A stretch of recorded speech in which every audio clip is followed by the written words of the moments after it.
Welcome back to the Real Impact Show. I am one of your co-hosts, Aaron Zapata. And I am Don Jax. Thanks so much for being with us again today, talking all things real estate. Aaron, I am completely excited today.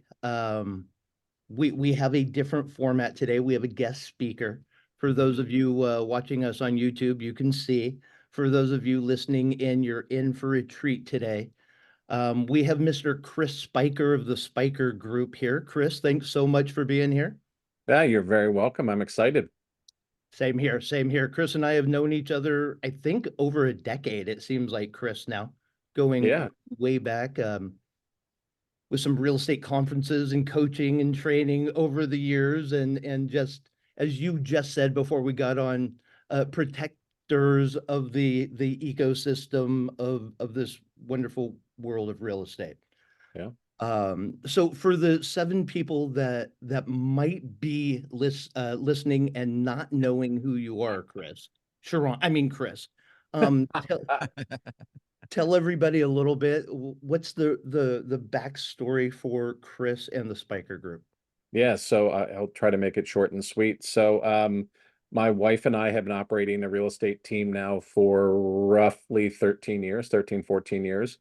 I have a high tech background, Thomson Reuters, Microsoft, a couple other companies. So formed the team about 13 years ago. Kind of did the non-traditional path 13 years ago, which was we hired ISAs very early on.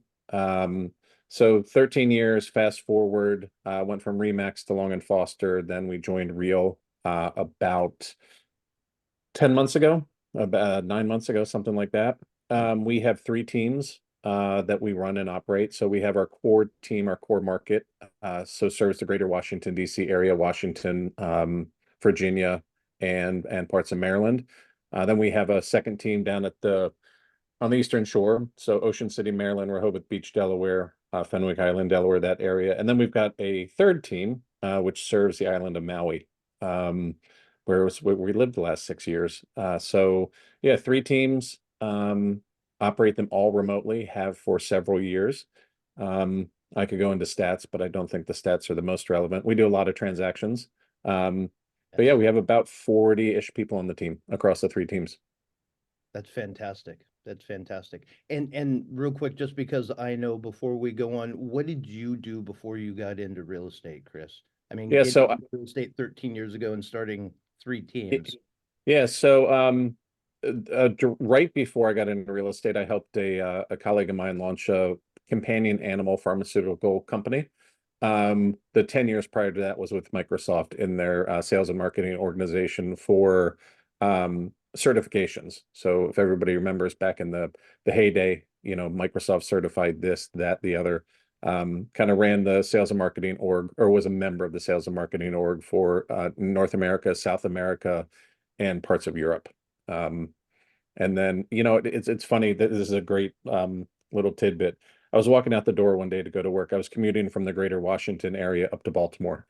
And Peggy Lynn said to me, "You will always do well working for somebody else, but you will never be wealthy."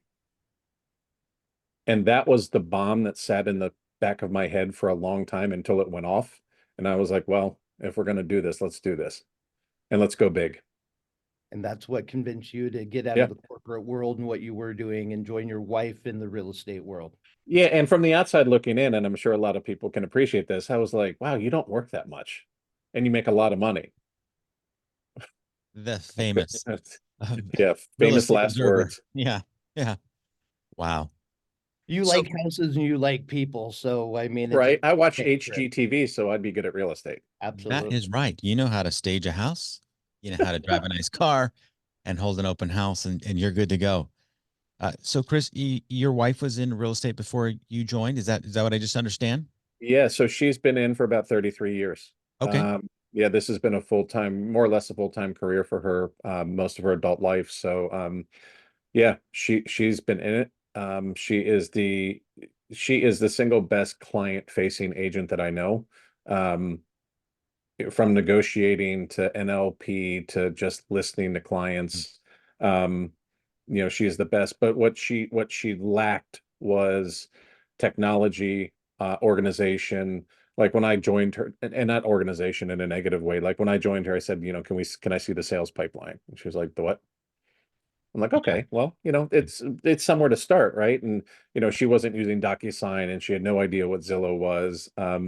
So I saw the opportunities very early on to, kind of utilize her skill set in front of clients while I kind of blew up the business in the back end. And that led to where we are today. I was a founding member of Zillow's agent advisory board. I was on it for 11 years. A lot of industry contacts. So I focus on ops, sales, marketing, finance, everything behind the scenes. You don't want me with a client. Not my thing. We'll just keep you on the podcast, Chris. Right? Right. Exactly. Don't put me in From front of the the client. upside, it doesn't get any better. And for anybody newer in the business or considering starting a team or wondering why the team might not be functioning in its highest capacity, I want you to notice that Peggy Lynn and her husband do not do the same job. They have completely different lanes to stay in and to advance and help the team. I think that's huge, being able to find that somebody to complete you in the job, and it happens so naturally, Chris. Yeah. So it didn't happen naturally in the beginning. Okay. Are we allowed to cuss on the show? I don't No, want to. no, this is rated G classroom here. Okay. I just want to make sure. Yeah. So I it was actually in the very early days of Tom Ferry when he only had a couple hundred coaching clients. Is Peggy Lynn and I got into it a little bit, and she was asking me to do certain things, not in a bad way. And I think my comment to her was something along the lines of, "I'm not your effing assistant." So we called Tom, and Tom was like, "Well, then hire an assistant." I'm like, "Oh, that seems good." And he said, "Listen, stay in your lanes, trust each other to do what you do best, and go and just move forward." And that's from year one, that's what we've practiced. And um it's been stellar. But Don, to your point, if you don't stay in your lane, and that's where the trouble starts. Absolutely. Yeah. Well, and as we know, because we've all been in this business, I've been in this business for 20 some years. So has Don. So have you guys as a family, right? This is a lifestyle business and it is a family business. There's no way that one spouse or one partner can be in this business with it not affecting the other one. Oh, It's not like we sign up for a job and we go at 8 and we come home at 5 and everything's great. We left the job behind. This is not that career. no. I mean, it is a family business, whether or not you like it or acknowledge it or, lean into it.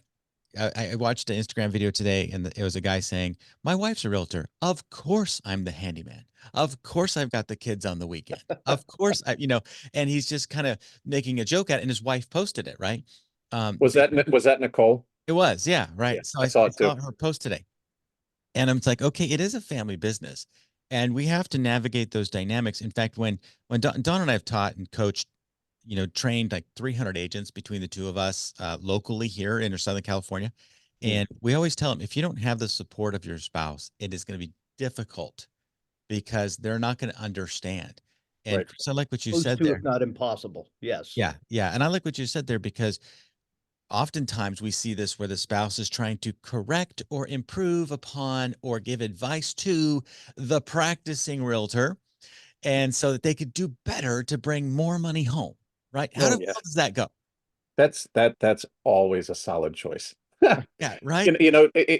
This is a great topic, and two quick stories about that. When Sharon ran Talus Properties, Yeah. one of the things that they did, because they were much smaller, right, is they would send flowers to the spouse of the agent or the significant other of the agent that joined, saying thank you for being part of the Talus family, Mm, because they knew that. And then also when we interview, and we've gotten away from it, of course, because we're remote, but when we would interview and we were still local with the team several years ago, we would attempt to go out to either lunch or a dinner or happy hour with the agent and the spouse, because we wanted to welcome that spouse or significant other to the team, but we also wanted to see their dynamic. And there have been instances where we did not extend offers to the agent because of the spouse, which is always a very um, delicate conversation with the agent of yes. why you're not bringing them onto the team. But to your point, it is a lifestyle. There is no work-life balance. I believe it's all one, it's one life, and your work is integrated into that. Yeah. Yeah. Well, and for somebody who's growing in their real estate career right now, Chris, we've got great salespeople that are terrible operators, and then we've got operators who are trying to be salespeople. And so let's talk about that, since this is kind of where we're going in when you look at your wife as a, great forward facing agent, and you saw her doing well. I'm assuming she was doing well since She she's was doing been in very this well, yeah. 30 years, right? 33 years. Um, what did you bring to the table that allowed that to go even further? And what do people like her who are great with people but terrible with systems? What do they need? Like just a couple of things. Like what's just give us a little bit of a three-step checklist here for somebody Sure. who's taking notes right now. Yeah, so I think first and foremost was a corporate mindset, a corporate structure, kind of a corporate organization, whether it be systems or pipelines or business reviews or how you interview or how you hire, like really bringing in the kind of the corporate business structure Mm, to the real estate business, because everybody's an independent contractor. Everybody kind of works from home or, remotely or whatever the case may be. It's very difficult to bring that organization to the business. I mean, and it includes reporting and things like that. So you can really dive into, and I think this is the second one, determining what works and what doesn't. When we first started to grow, it was in the very early days of Zillow, Realtor.com, and Trulio, when Trulio was around, and or not part of Zillow. And we decided to go into internet advertising. So I literally spent the same amount of money in the same zip codes in all three. We had a budget. We tracked ROI month over month, quarter over quarter. And at the end of that, we were like, okay, well, there's a clear front runner. We're going to drop everything else, and then we're going to put the money into here. And as long as our return can be X, then we can spend Y. And if it continues to work, then X can be unlimited. So kind of the really the tracking of what's working and what's not. Because I think that's totally lacking in this industry. Um, People tracking their true ROI. I do not care what your GCI is. I care mhm. what you take home and what you keep. That's the only relevant measure for a lot of people. And you see these every now and then, these people on stage or these people that are talking and these gurus, and then you pull back the covers a little bit and you're like, oh, okay, Oh, you you know, make nothing. you're broke, but You're good broke. for Yeah. you. Yeah. So I think organization and then tracking ROI. And then I think the other big thing would be creating a vision. Like we can continue to sell real estate and we can do well, but how do we multiply that? Yeah. And where do we want to be in 3 years, 5 years, and 10 years? And what's it going to take to do that? And how much money do we really want to make? Um, and that's when we came over to Real. I'll give you an example. When we came over to Real from Long and Foster, that's how we laid it out to the team. Like, listen, you're salespeople, you're real estate agents. You are focused on, at least most of you are focused on your sales pipeline. What's closing this week? Who am I going to be out showing homes? Who's going to write contracts? What closings do I have in the next 30 days? Let's be honest, a lot of you aren't out even 60 days or 90 days. My job is to figure out where we can best position you and us in 3 years, 5 years, and 10 years from now. Because that's not what you do, and that's not what you should do, but that's what I do. Where do we want to be in the next decade? And that's why we made the change to Real. But that kind of process that people go through, they get lost in the work. They get lost in what they do every single day, which is client facing, writing contracts, going on home inspections, going to closings. Keep doing that. Let me worry about what's next. So I think those are the biggest three. And I think to your point earlier, I think that one of the biggest challenges in this industry is that you get a license, you hang your license, and now you're the CEO, CMO, CFO, Mhm. you're everything, and you can't be. You just can't be. Yeah. And I think that's the biggest challenge in this business. Yeah. Chris, I'm hearing you talk and you're so spot on. I'm thinking about coaching clients all over the country that I talk to, those coaching clients that might have a transaction coordinator. They're in it on their own, not with their spouse, right? They're Sure. thinking about this team concept. And you're saying trust, right? Having trust in others to help. And it's nice when it's your spouse. Sure. There's a lot of doubt, right? I'm the only one who can do these things, or I don't trust anybody else to do it at any kind of level that I do. It's a big conversation that I have with those members, as we all do, Of those course. members of the community. How do you build that trust faster? How do you allow that to be part of the process when after 30 years, 15 years, I've been doing it on my own, especially Yeah, sure. 3 years on my own, that doesn't matter.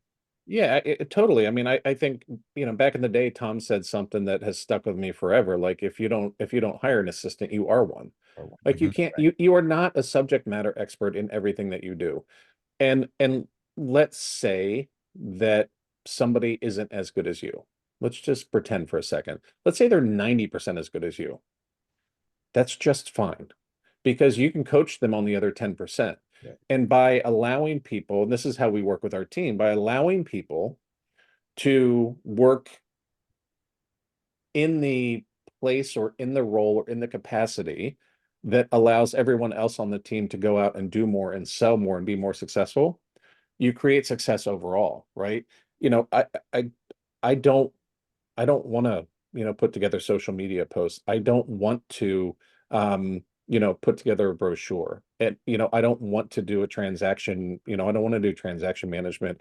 I don't want my agents answering the phone. I want them in front of clients. So, we teach our team, like, if you're an agent on my team, you should be nurturing hot leads, showing homes, writing contracts, and negotiating deals. That's all you should be doing. Because if you're not doing that, you're not making money. And if you're not making money, none of us are making money. So, understanding that by surrounding yourself with people that fill roles that allow you to be more successful in what you do, you'll win. But if you try to do everything, you won't. It won't happen. Great point. Great point. And you saw that when you came in and you thought, hey, we need to grow. I want to grow. We're going to make this work. We're going to go big. And you started implementing these things right away. Right away. And it was a funny story. Um, I said to my wife, I'm like, instead of going over this client's house at 9:30 at night to get an initial, why don't we give DocuSign a try? Like, just humor me. And she Yeah. said to me, she's like, no, my clients want to see me face to face. My Yeah. clients want me to be there. Yes, they do. I said, I don't disagree, but let's give it a shot. And literally over the next 3 months, only one client said, can you come talk to me? And she's like, I guess they don't actually need me. I said, no, they need you, but they don't need you at the house to get a signature. And they don't need you driving over there at 9:30 at night when they're in their pajamas. That's not what they want. This is simply a tool to make you more efficient to service your clients better. Right. And that's what this is all about. That's the whole point. You're absolutely right. It's about the client and the client experience, period, end of story. If it's a happy accident, it's more efficient and effective for us also. Sure. Bonus, right? Yeah. Yeah. Bonus. Yeah. Great point. Now you started your team at the bottom of the housing bubble, Yep. 2010, 11, when things were coming out.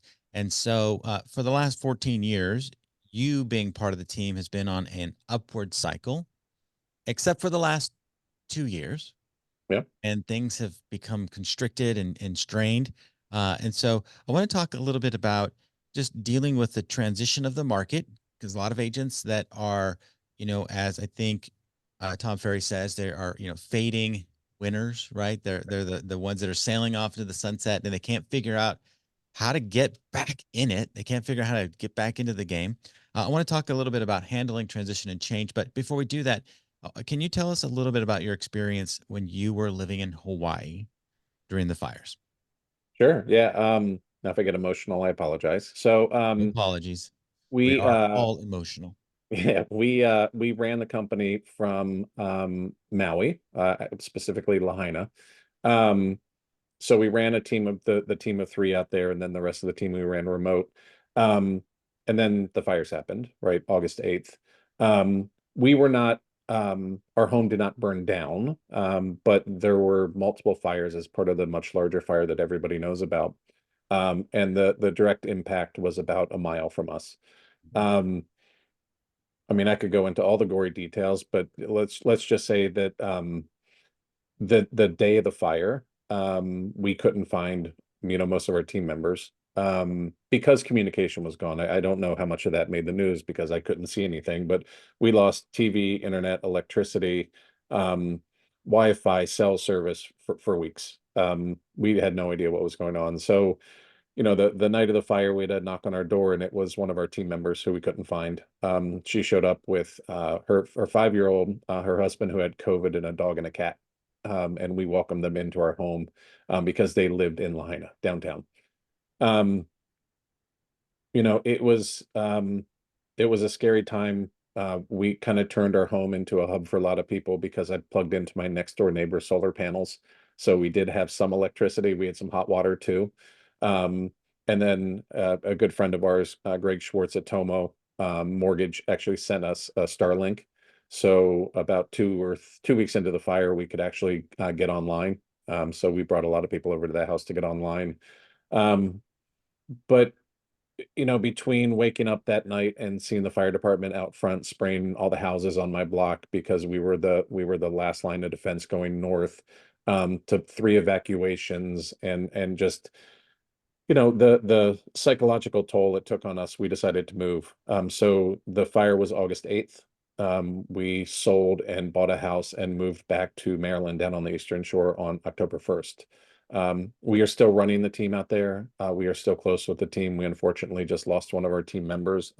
Just lost her from the team. That's all. And it's hard out there. I mean, 12 people in our office completely lost everything. I lost a very close friend in the fire. But yeah, it was a traumatic experience, but it was an experience too that we we were very proud of the relationship that we had with our team members because she showed up at our door with her family. And I said at the Real Conference this year, like if you aren't hiring team members that can do that with you, or that you expect them to do that with you, you're hiring the wrong people. Like, we welcomed her into our home, we welcomed everybody into our home that was in trouble. And it was a bad time. It's still a rough time out there. It's going to be a rough time for a long time. We were just out there a few weeks ago to revisit the team and meet with a lot of people, and it's rough. But it really, you start talking about a difficult housing market, and things are hard. It's not hard. Hard is watching the place that you called home burn down, and watching people show up on your doorstep without anywhere to go. Um, and losing close friends in such a gnarly way. Um, then I look at the housing market and what people are complaining about, and I'm like, oh, okay, Yeah. interest Yeah. interest rates are at 7. People still need to move. Help them Yeah. move. Yeah. Um, so yeah, that Yeah. that was a that was a rough You're in time. a position to help them move. Yeah, and that's what we've always preached to the team. Don't be informed, right? But Mhm. don't give in to the news. Don't watch the news. Don't give in to the hype. Don't give in to the clickbait that is so rampant, in every vertical. People have to move, and our job is to be in front of them when they're ready to move. And I promise you that I'll get them in front of you. You just need to go close the deal. Mhm. So, even this adversity that we've had the last several years, we have either held steady or grown the business. We have not had a down year. And I think that is because there are people that either get out of the business, or they stop doing lead generation, or they stop doing things that work. And we kind of subscribe to the Warren Buffett philosophy, like, when others are running, we're going in. Yeah. So we got bigger with Zillow. We got bigger with our team. We went deeper on our relationships. We added pieces of technology to help our agents follow up with past clients in Sphere. So when others were scared and others were running and others were like, I don't know if this is the right business for me, we're going all in because it is the business for us, and we will be there when people need to move. Yeah. Yeah. And I think you said it. You continue to work instead of worrying. Yes, it's so, I mean, it's why I'm not in any of those Facebook groups. It's why I don't listen to many of the podcasts that are out there, except a handful, because there are a handful that are stellar. Um, and there are companies out there that help us. And I I'd be remiss given the date today.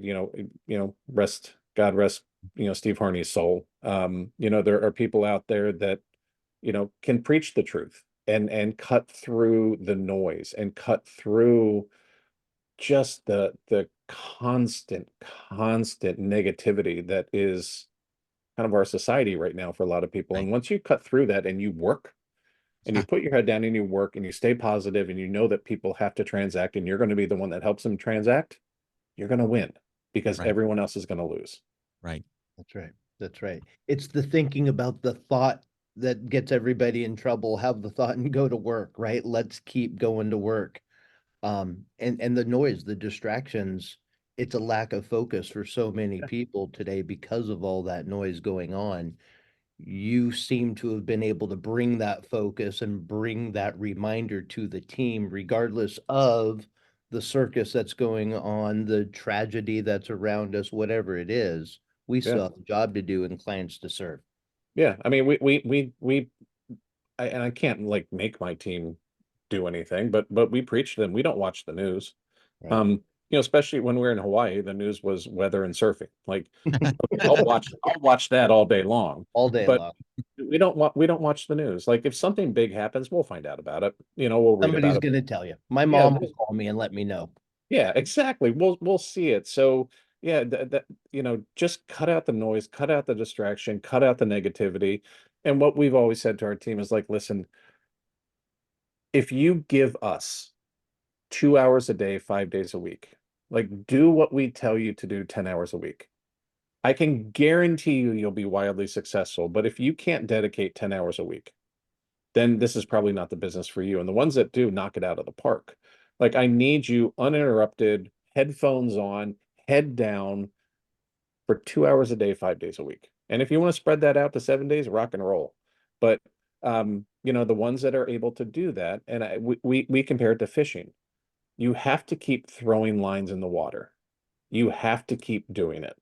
Yeah. If you don't do it and you miss a couple of days of doing it, or you miss a week of doing it, or you get a few under contract and you no longer are fishing and you no longer are doing the things that you need to do in order to keep your pipeline healthy, you're going to do this, right? So just a couple hours a day. And if you're having a busy week, 45 minutes. Just focus on the hot things. Focus on the things that you know are going to work. But you need to cut out the noise in order to get there. You mean just because you're on a fishing boat doesn't mean you're fishing? And just because you're standing in a garage doesn't mean you're a car? I mean, all those things, right? It doesn't make Totally. just because you're on the boat with other fishermen doesn't mean you're actually fishing. That's Right. right. So you need people on the boat that are willing to put the lines in the water and reel those fish in when they get caught. No, exactly. Exactly. By the way, if I'm on a fishing boat, I'm the one not fishing. That's just me though. You're driving. You're handing the beers out, but not fishing. Exactly. We need you on the fishing boat because I need somebody to drink with, Chris. So I appreciate that. Yeah. Perfect. There are roles for everybody. Everybody. That's Exactly. great. As long as everybody, like you said, everybody knows their role and does it well for the Stay betterment in your of the lane. team, right? Stay in your lane. That's right. Exactly. Stay in your Problem is lane. after 4 beers, Chris grabs the closest fishing pole, and then you never know what happens. Yeah, pandemonium, probably. Pandemonium. That's Yeah. right. Yeah. So, Chris, when you're looking at today's environment, we are counseling agents that want to grow. 3 things they got to do today. They're not doing it today, every day, like you just mentioned. They're going to be off track. They're going to be out of business in 16 months. A lot of people have 8 months of savings or 8 months of hope, and they just spend and spend, and finally the credit cards get too big and they go and get that other job, right? 3 things they got to do today, right now. Wow, They got to stop listening to us, because even listening to us is not ROI. What do they need to do right now? so the biggest thing is generating leads, and there are 1,000 ways to do it, right? You need to figure out what you're good at to generate the leads. Could be networking, could be open houses. Farming is a tough one because of the length of time it takes to get a return on that. if I was an individual agent today, I would go out and find a great team with a great reputation who is generating leads who can get me in front of clients tomorrow. Um, and I know people are like, oh, teams, I don't know about teams. Just go sell Have the homes, lead. make money, build up your past clients and sphere. And Yeah. that's this, I mean, and I'm not saying anything that any team leader doesn't know. Like, use me to build up your past client and sphere. And then if you decide to go, listen, I rock and roll. That's your thing. They're your clients now. So generating leads, and again, getting on a team or finding a great team is a stellar opportunity to do that. Um, the other one is being an expert at your craft. And mm, I think that most real estate agents, and I think it's going to become even more prevalent going forward, we get paid to be contract experts. You need to know the contract inside and out. You need to know all the addenda. You need to know what pieces of the contract give your client an advantage and how to use those pieces of the contract to get the best deal for the client. So you need to be a contract expert. I mean, an absolute expert in the contract. So that's the second thing. The third thing I think would be you need to know how to either deal with or talk to people and different personality types. Um, and you can touch on neurolinguistic programming, but you're not going to have the same conversation with an analytical spreadsheet architect lawyer that you're going to have with the couple that loves decorating and wants a lot of natural light in the house and that's all they care about. You're going to have very, very, very different conversations with those people. And if you might actually, and this is where Peggy Lynn comes in, you might actually wear specific colors when you go meet those people that match their personality types. So I think really, really kind of understanding that you're going to talk to a lot of different people and you need to be able to either mirror and match them or understand their personality Yeah. types and what's important to them and be able to then have a conversation with them or communicate with them via email. Are you going to use bullet points? Are you going to use numbers? Are you going to use, I understand how you feel. I felt that way too, kind of stuff. Understanding that your communication is everything will help you succeed working with clients. Well, and you mentioned NLP in there, and I think anybody that is in real estate and sales in particular, if they can take some neurolinguistic programming classes and understand and learn Priceless. all of those Priceless. techniques, it will take their careers and just, catapult it into Yeah. success. Yeah. Yeah. I'd add in one more is negotiating. Mm. Being a master negotiator, you are negotiating the contract. The contract is a tool that you can use to help your negotiation. And the name of the book escapes me. The FBI guy that did it, Oh, Chris uh, Voss, never Chris split the Voss. difference. Yes. Never split the difference. Listen, I don't read a lot of books. That one I read multiple times.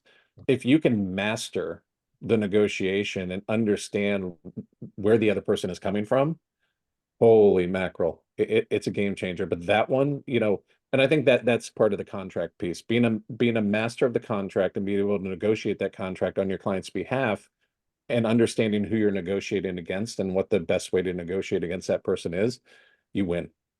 Yes. Yes. It's a tool to use, but it's only a tool. You need to know how to use it, and that's where the NLP and the negotiation tactics come in on top of the knowledge of the contract. Yeah. Aaron and Yeah. I, 1,000 years ago, worked with this brilliant man.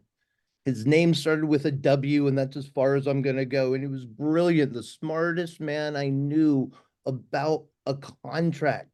Could not communicate his way out of a paper bag. Yeah. And so, contract questions, he was our guy. Contract communication, get out of town. You're Yep. nowhere near our clients. So I believe both of those are vitally important, Chris. They are two different Oh, skill sets, definitely. yeah. Yeah. And I just want to add to this. I think those four things are super crucial. I'm hesitant to say you have to do these first. The main thing is just go talk to people. Yeah. I was in the airport line flying to Tennessee, and this guy had a dog, and so I started talking about his dog, and he started talking about what he's doing and where he's going, and I'm going to the same place. Oh yeah, he has a house out there. What about here? Blah blah blah. Middle of the plane, he comes hunts me down on the airplane, gives me his business card, said, "Hey, when we land, let's set up a time for you to come over to my house in California and talk about selling it because I need to sell it so I can move out here permanently. Because we start talking about real estate, right? And so many of us are literally taking our devices with us everywhere we go, and we're at the grocery store line and we're just like, tick, tick, tick, tick, and we're at, and we think we're communicating with clients when you have Right. potential clients like right in front of you, like 6 Yep. inches away, right? And you're in the airport line or you're anywhere, you're at a parent event and your kid's game, and everybody's cheering for your kid or whatever, but you're just like, and we're just so involved in this that we don't look up and we're like, hey, there's a person next to me, I should say hi to them the old Yeah. way, right? Yeah. I mean, but my wife just had a showing at one of our listings down here, and the guy next door was putting stuff on one of the bell carts. It's a high rise right on the beach down here. So she walks out. How you doing? He said, good. She's like, it looks like you're packing up. He goes, I am. Are you moving? I am. Do you have a real estate agent? No, I don't. Like, talk, have the conversation. Yeah. Tom always talks about it, right? Don't be a secret agent. Right. And to your point, if you're on your phone all the time, no one's going to approach you. You are unapproachable. That's right. Right. Put Yeah. your phone away. I'm not saying, wear a name tag. That's not what I'm saying, but How about a it's gold jacket? right. Oh my God. Could bring the jackets and the name badge back. That's okay. Talk to people. It's Don't tell weird. anybody. Just I talk still to have people. mine in my closet, by the way, just as a Okay, memoir. just for the record, the new gold jacket today is the be kind and work hard, right? It's the conversation starter, right? Which is It's much not better. having your head down, Yeah. buried in your eye contact, void of other human connection. Quit that crap. There's Yeah. there's better things to do when you're in line. It's Yeah. gonna be, you're not gonna last in this business very long if you don't like talking to people. That's true. That's true. And we've met people over the years that said, I just really don't like people. Like, get out of this business. Bye bye. They We are out like of the people. business. They Let just us. nobody's told them yet. Yeah. Or Let us or do or it. they have been put in a role where they're just operations. And if that's the case, that's great. But Chris, you Right. are 1/10 of the 1%. You know that that's usually not how that conversation goes. Yeah, I mean, Peggy Lynn always says to me, "Would you please get back out on the golf course because you always leave with a client? Like, Right. please." Right. I'm like, now Right. you're talking. That's That's my right. kind of job. Speaking of, that sounds like a great use of the rest of the day, Chris. It's a great use of every day. Let's be Thank honest. you.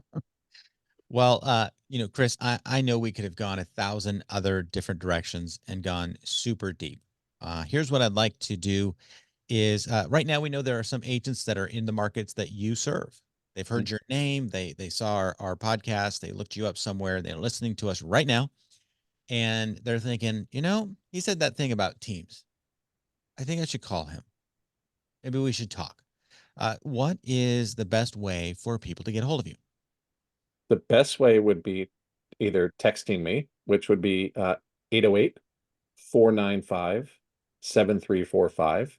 Or they can email Chris@spikergroup.com. And that's S is in Sam, P is in Paul, EICHER group.com. And listen, if anybody who's listening is like, hey, I'm in, pick a place, San Antonio, and I'm thinking about joining a team. You know, my kind of superpower is networking with other companies and team leaders and people in the industry. So I probably know people like you guys do all over the country. So I'm happy to point people in the right direction too. I just, I want to get good people in front of good people to become successful. That's a goal of mine. Yeah. That's And we right. run a team here in Southern California. We've got a small little micro team in Nashville, Love it. the Impact Realty Group. And so That's a crazy town, by the way.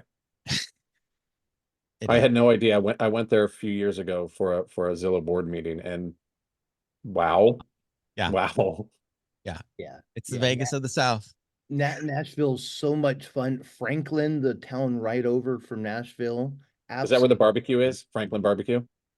There's lots of barbecue. Oh But yeah. that's where the factory is. And Got it. there's lots. It's crazy.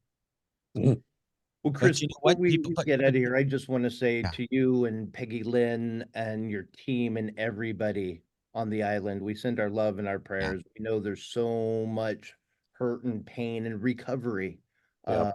to go through out there. So every ounce of us sends our love and prayers to you guys and the team. Yeah. I appreciate that. It means a lot. Thank you very much for being here today. Thank you for your Oh, time. And before we close, Don, before we yes, before close, we close, Aaron has one I more have question one he'd like to more, ask. standard podcast ending question. Uh, Older, wiser Chris right now is speaking to the younger, brand new Chris who just decided to join the team. What advice do you give to that Chris as parting words for us today? Wow, if I could do You it say to all your, over yeah. again. Mm-hmm.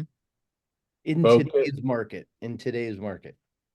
I think so we talk about this, and the single the single piece of advice that we would give is focus on listings and focus on high price listings, because the work is the same, but the higher the price, hopefully the bigger the commission. Like market matters, right?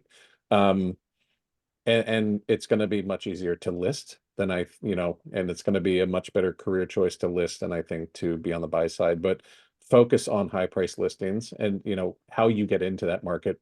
There are lots of ways to do it, but I'd be focusing on markets with high price listings, and I'd be getting into those.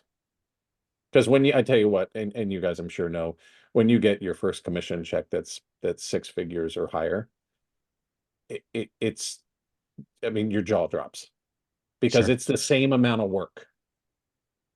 Yeah. Yeah. Maybe, maybe less. True, because a lot of those super high-end clients treat it like a business. That's Yep. right. It's an asset and it's a business transaction. Yep. Great point. Great advice, Chris. And you know what? You don't go in there giving it away at 1%, because then that devalues you in the eyes of those people, because those people know what it means to earn a living and to respect your own value, you know? Without question. Absolutely. And so that's why there's this middle range here in Southern California where your house is anywhere from 1 to 1.6, and they always want to negotiate hard on the commission. But you look at the 2 million and up market, and they're always 2.5, 3% paid out to the buy side, which means the listing agent's also making that. And it's Yeah. just different because they understand the value. And so, I think all of us can take that away today, is no matter what market you're in, don't discount your value. Oh, You know, without question. I think one of the easiest transactions we've had in the last 6 years was a $14.3 million transaction on Maui, because both of the people were business. I mean, it was business for them. It's an asset. yeah, Yeah, There was no nickeling and diming. There was no, hey, I need this, I need this toilet fixed for the home inspection. It was just none of that ever comes up. They're like, yeah, okay, we agree on the price. Let's rock and roll. And it's all cash, yeah. By the way, and by it's the a way. 14-day close. Yeah, that's beautiful. Beautiful. Chris, again, thank you very, yeah. very much. Thanks. We've taken a lot of your time. Appreciate all the value you bring to the listeners, and always great time spending time talking to you, Chris. So thank you very much. Say Good hi seeing you, to bud. Peggy Lynn for us, please. I will do it. All I right. appreciate you. I know you guys can't hear it on the podcast here, but my people who are listening to the podcast can hear our closing music.